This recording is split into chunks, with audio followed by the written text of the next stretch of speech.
How you doing, guys? Eric from rulethewasteland.com back with you again today to discuss whatever we want, crazy stuff that's going on in the world that relates to preparedness. Specifically, one of the things that I had just recently come across that I'm going to cover today is the alternative possibility for why gold may be flooding back to the US that I haven't seen too many people cover except for this one individual that I'll talk about. But really quickly, before we get started, what's up, Mr. Landfill? Always on time. I appreciate it. 5x5.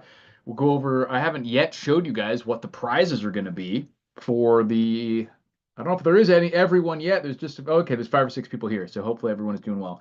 So before we get into the topics, really quick, the prizes for the Patreon giveaway that will be in the beginning of, I guess, April at this point. We're going to find another individual who will win 25 free entries for the next one. So that'll probably be an ongoing thing. And then we have 2 knives to give away, and these are both pretty badass knives. One is the Gonzo G7 211 GR, super slick, coming in this little case, and this is basically brand new. And I'm not responsible for if this is not legal in your area. You have to tell me because I don't know where you're at. Assisted opening, really cool, super nice flat grind blade. If I didn't have an absurd amount of knives already, I would keep this one, but it's got a cool, nice little, it's not, I don't know if it's micarta, I don't think it is, but really cool blade shape, assisted opening with a button. So you have to check your local laws on that one, but that's one of them. Pretty cool.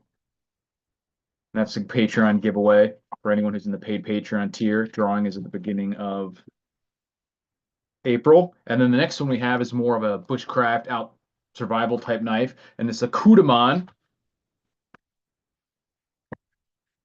And I forget the exact, comes with a real leather sheath. And this is a really cool, like, bushcrafting type knife. This is just, again, I would keep this if I didn't just have an absurd amount of knives already. And this is the MT5U. Really cool. Feels great. Fits my hand almost perfectly. Obviously, super thick hunk of metal there with a full tang all the way to this pommel that can be. And one thing I really like about this that I've noticed is that this pommel, I haven't even tried it yet. I might for the next video, has enough of an edge on it that I am certain you could use it for hitting a ferro rod. And that's one thing I've never really liked about ferro rods in general is that a lot of times, or it's just the knives basically, the edges on different parts of knives, but they're not specifically designed for it, like the back here, they've rounded it off for just comfort and safety and just general aesthetics and everything else to where you have to use the blade to get a good enough of a grip on the ferro rod to like actually get some sparks going, which has its own risks. Obviously, it's not great for the blade uh, to just do completely drag stuff across it like that. Not terrible, of course. The ferro rods are much softer, but it's not ideal. And also, it's dangerous. You know, if you're trying to do these type of movements with your knife, is much higher potential that you could cut yourself. Some people got the message and built in a portion on the back here that is ground to have a really nice like bite on the edge to be able to do that. And but this one almost feels like it's good enough on the pommel, so I'll have to try that out later because you could even use it in the sheath for maximum safety and just. But really, so that's the Kudaman MT5U, I think, that we'll be giving away, and this Gonzo assisted opening G7 211, and then one person will be getting 25 extra entries into the April prizes. So that's on the Patreon. Check it out. I love thick knives as well. I have one of the Becker, the BK6 and the BK9, beefy fat knives, almost impractically thick, but it does make them just almost invincible. That makes them very heavy. But yeah, I definitely feel like if you were lost in the bush, or not even lost, but just in the bush, the I've come to for bushcraft type stuff prefer a little bit shorter of a blade length, I think, unless you're doing any chopping. I think that the middle size knives are almost like the worst of both worlds. You want something like that that's like 6 inches or less, or you want something that's like a full on like 11 inches or more, basically a machete. And the middle ground for bushcraft and survival type stuff is almost like neither. Like it's harder to do the whittling notches and things like that, and it's not as or big enough for chopping. For tactical and like defense type stuff, obviously, I think those 8 inch, 8 to 10 inch sizes kind of have more of a practicality, 8 or 9 inch blade length. But I think for like actual bushcraft type stuff, the 3.5 to 6 inch is like the sweet spot. I think it gives you a lot more control, but still beefy enough to tackle most of the things that you would need to, especially with like a hunk of steel like that. But that's pretty interesting. So we got 25 people watching now. So check out that Patreon. If you want to, for as little as $1 a month, you can be entered to win any of these things. And there's only, I think, 13 or 14 people on there. So your odds are still pretty good, especially if you get more than one entry. But we've been hearing a lot about the gold. Obviously, I'm a gold bug. You guys know I like to show off my little noogies and my not so little noogies. I'll have to rub this thing on me. It's so beautiful. You know the drill. Real material forged in the heart of the dying stars. Some of the oldest material, the heavier elements. Awesome stuff. Real wealth. Earth's scarce, or the universe's scarce resources. No derivatives, no abstractions, real, physical, tangible items. But we've been hearing a lot about how the gold and specifically gold, but also silver, is moving its way back to the US. And a lot of people were surmising that that was due to a potential audit of the Federal Reserve, or more specifically Fort Knox, and the US Treasury's gold holdings, that they might actually be trying to really quickly kind of shove the gold in there to make sure it's there. Other people have speculated that it is related to maybe the US attempting to return to some form of gold standard, if not in the currency, to have some sort of gold backed instruments. Yeah, the scary gold limits. But what's up, HTP? The one thing, the idea that I've seen that actually makes a lot of sense that I haven't heard too many people, other people talking about, is not related really to economics and financial markets at all, but it was Martin Armstrong on the USA Watchdog, Greg Hunter's channel, was absolutely convinced and makes a rather convincing argument that this movement is people fleeing the impending war situation in Europe, that it's European people expecting them to act the fool, and we know they want it. Donald Trump so far has been going along with what I expected slash hoped, and seems to be at least have a genuine interest in avoiding escalating U.S. involvement, escalating war with at least with Russia. Seems to still have a boner for doing whatever Israel wants to do, which that's neither here nor there. Talk about that later. But he does seem to have a genuine interest, taking genuine steps to keep us out of completely unnecessary instigations and escalations with Russia. But Europe is going the opposite direction, threatening to go so far as to seize U.S. military assets. Some stupid Austrian morons suggested that. Obviously, that's never going to happen. But we have UK saying that they're going to put troops on the ground in what I agree seems like an obvious kind of ploy to try and draw out Article 5 type situation where, oh, we're just going to kind of swing our arms, and if you get in the way, it's your own fault. Like, oh no, we lost NATO troops. They got blown up because they were in a dangerous spot. And now all of NATO has to get involved. And so he thinks, Martin Armstrong was saying that he thinks that this gold is basically European entities trying to move their wealth out of Europe before shit goes crazy over there. And that actually makes a lot of sense to me. It makes a whole lot more sense to me than the US turning to a gold standard anytime soon, which, don't get me wrong, I think it would be fantastic to have completely gold backed sound money. I just don't think that there is enough of an impetus for them to give up that kind of control before any sort of collapse. I think that that would only happen after we see a genuine collapse, and it's the only way to get people back on to a monetary system is to prove that it's sound.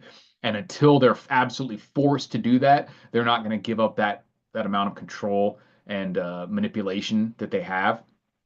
They might do some sort of gold-backed treasury or something like that, but I really don't see that being the case. I think it makes a lot of sense to me that this could be because they see Europe is diving headlong, is dedicated seemingly to escalating with Russia, suicidally, in my opinion, but they seem dedicated. And regardless of whether that will actually happen or not, if enough people believe that it's a risk, it certainly could explain the gold movements back to the US, or trying to actually just move the physical gold to and silver to a place where it could be better protected.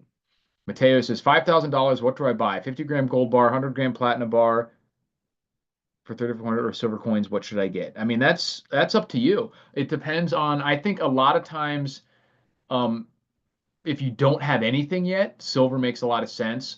But I mean, gold is what people focus on, and we could be in some situations where they tend to move a little bit independently. I think you'd be in a great position with either of those. Um, and I'm not giving financial advice. But if I didn't have anything yet and I was going to spend $5,000, I would probably buy an ounce of gold. Yeah, 1 ounce of gold, either a gold eagle or a gold buffalo. I like the gold buffaloes because they're officially U.S. currency, which may come into play here or there, may not, whatever. So I would probably get an ounce of gold and spend the rest on U.S. junk silver. So you'd have like, you know, roughly $2,000 left over. So it'd be almost an even split, 3,000, 2,000 of 1 ounce of gold and some junk silver. And then after that, just get whatever you want. I'm of the mindset that there isn't a huge difference. Yeah, there's certain things that are going to be better in certain scenarios, but I really am not anticipating any scenarios where one form of gold or silver would be useless and the other would be highly valued. There's certain scenarios that just, I mean, and if you start to get to where you have a lot of gold and silver, then just go ahead and diversify. Um, but I don't think that there's any reason to be too worried about it. If there is a market at all, worst case scenario is what happened back when they made it illegal or confiscated, is you just have to sit on it for a while until eventually you can find the market for it again. But yeah, I think you'd be well served with any of those. Platinum is the one that I think is most risky of price. It's not really viewed as a monetary metal to even the same extent as silver, and the market for it as an industrial metal is a lot more volatile, I think. 100 ounces of junk for the win. Yeah, the junk silver I think is hard to beat. The only downside of the junk silver is that once you start getting beyond a few $1,000s worth, you're talking about a significant amount of weight and volume to either move around or store or whatever. But for the first few $1,000s, I don't think you can beat it, and you really have the best possible kind of sellability for it. You never have to really worry about it being counterfeited, as long as you're not trying to buy like the numismatic stuff. It's just not worth it due to the volume of like a quarter or a dime to try and make a fake one, because it's just a silver dime is not even worth enough to bother making a fake one. Um, so yeah, so the junk silver is money, and I love the and gold. If you have to like literally just bug out or whatever, hit the road. This one is a Krugerrand, but I mean, like this, the density and the universal recognizability of gold. This is an ounce of gold. That's how small they are. Um, you can't beat that. So if you need to like book it, flee to another country, take off in your bug out bag, it's a hell of a lot easier to take $2,000, $3,000, $10,000 worth of gold than it is silver. Because compare the weight and size of a kilogram of silver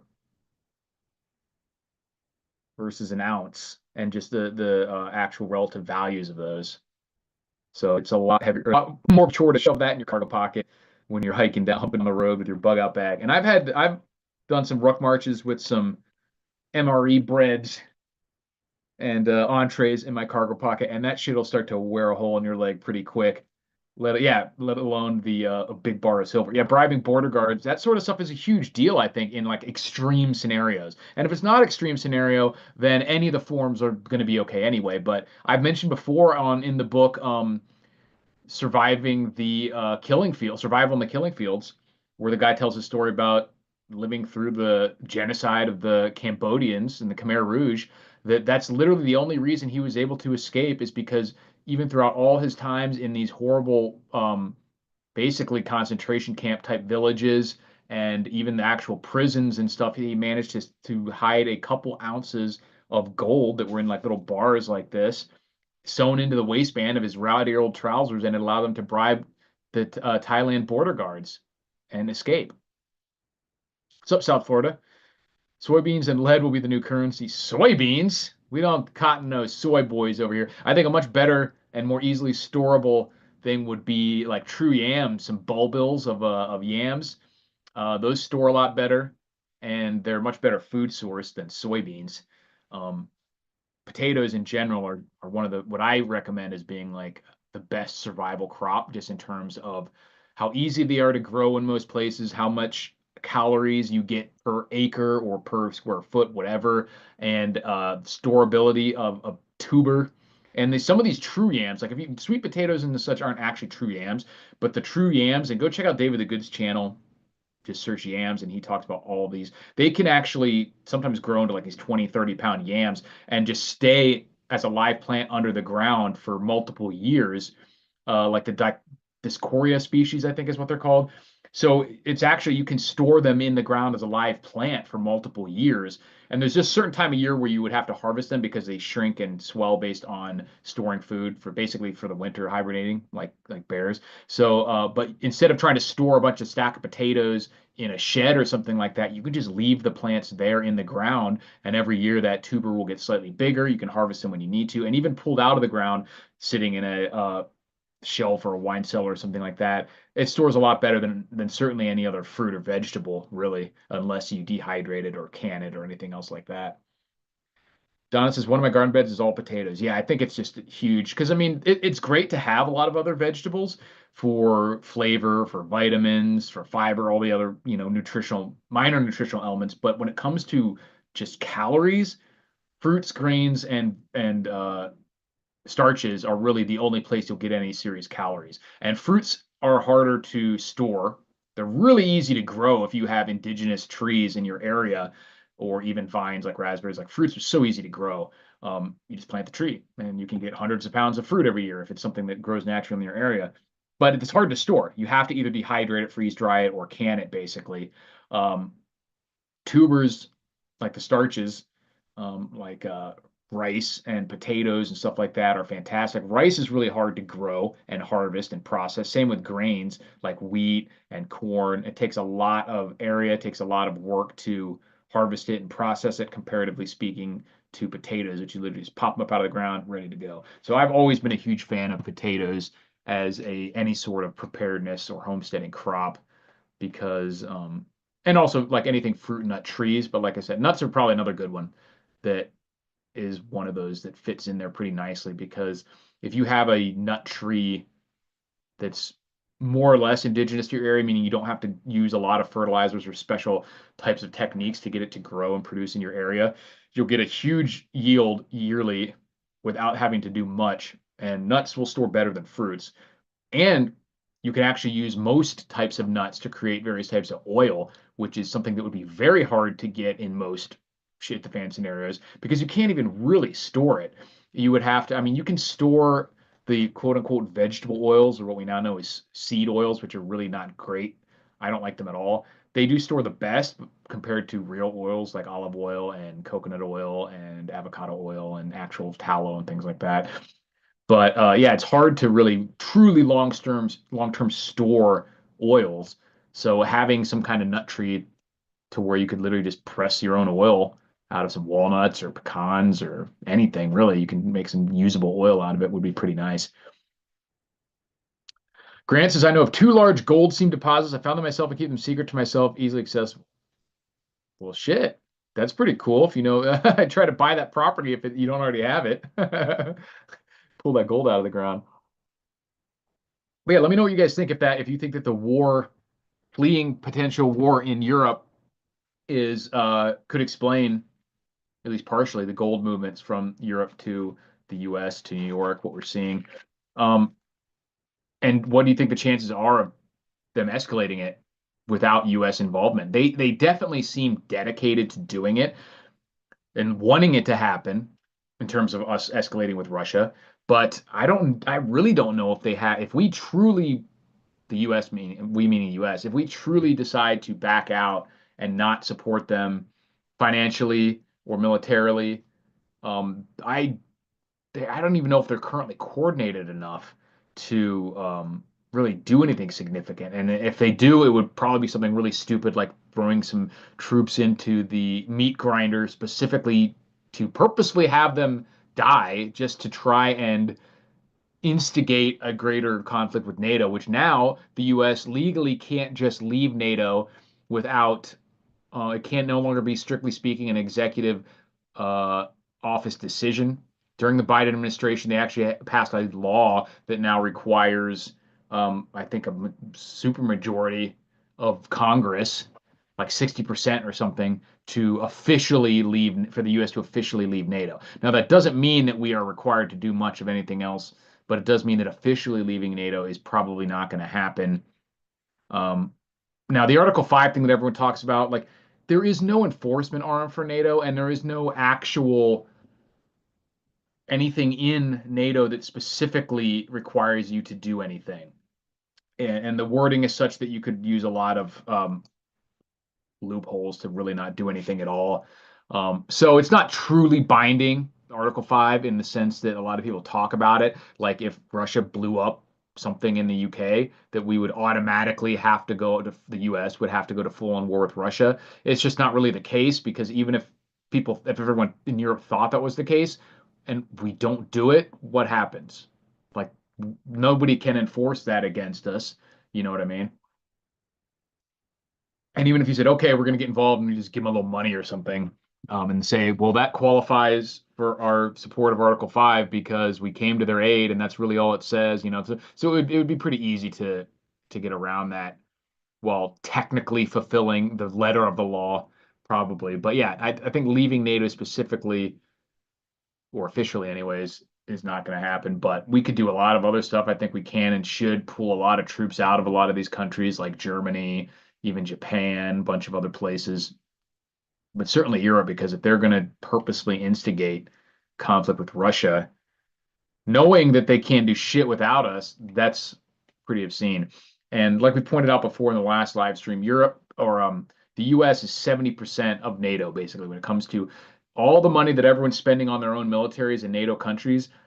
The US is 70% of that. So we are at least 70% of the military capability of NATO, and that's on a spending basis. I would suspect that our impact is even more weighted than that, so that even though we spend 70% of the military spending of all NATO countries, uh, the capability of NATO as a group is probably like 80 or 90% because of the US military. And without just for no other reason, just the cohesion of having one giant military. Like without the US, if you have 30% of the spending left, it's spread out amongst all these different countries that aren't technically set up to be exactly work together. Like, yeah, we have these agreements. Yeah, we use NATO standard types for ammunition and different types of communications, but it's not the same as having all of that tied up under one umbrella because there may be a lot of overlap in capabilities too, where uh, there's big gaps, you know what I mean? That they may all have the same type of things and all be missing the same types of things that they're used to relying on us for. And certainly with force projection, that's a big one. So they may have a certain number of tanks or troops and things like that, but they may not have anywhere near the same amount of capabilities when it comes to producing the fighter jets or certainly the naval forces or air defense or whatever, you know what I mean? So I think that even though we are 70% of NATO's spending, that we're probably 85 plus percent of NATO's capability militarily when viewed as a cohesive force. And part of that's because it's not really one cohesive force. And just saying Europe going to war with Russia isn't really a thing. It's a bunch of these individual countries under the umbrella of NATO, but still having to make individual decisions, still having their own individual logistics and supply chains operations. And we know none of them are anywhere near where they need to be in terms of industrial capacity and manufacturing to keep up with what Russia's doing right now, and even with what the U.S. is doing right now, which is still not anywhere where we would need to be to keep up with Russia, and let alone some kind of Russia, China, Iran um, coalition. And I think Trump or the Trump administration at least realizes that, and I think that a lot of what we're seeing is trying to realize, like the whole idea that Russia is automatically needs to be some enemy of ours is a childish notion based on like I've actually literally seen people that I know on Facebook saying that like I grew up when in the time of 80s action movies when everyone knew Russia was the bad guy, and I'm like, yeah, that's about the level of discourse that I've come to see and expect is that everyone knows Russia's bad. Haven't you guys seen the same movies as me? And I'm like, oh, first of all, if you don't think the world has changed at all in 40 years, I am from the mid 80s. So I exactly know how long ago that was because I just turned 41. And think about the difference between 85 and 45 and then 85 and 2025. You know what I mean? So yeah, that's so stupid. And first of all, to just rely on pretty much literal propaganda, like Hollywood movies and stuff. Speaking of 80s movies, or maybe it was early 90s, Rambo 3, the Taliban is the good guys, and they actually have like a post movie kind of like thing saying thank you or whatever, and praising the Mujahideen and everything over there. So things change, all right. And I think the similar idea that Russia has any interest in taking over Europe and everything else is just nonsense and is not based in any actual empirical data, just of fear and rhetoric. And yeah, so hopefully we will not see them, being Europe, succeed in expanding this war with Russia. Hopefully, sensible heads on Russian and U.S. sides will prevail, and because Russia is in a much better position overall. And that's not to say that they wouldn't suffer greatly with some kind of war, or that they aren't already having, being strained by this.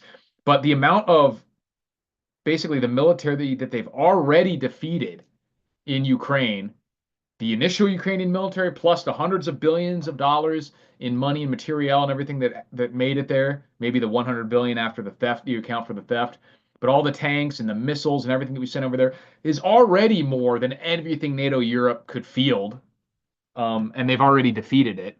So they should be a little bit more cautious, I think.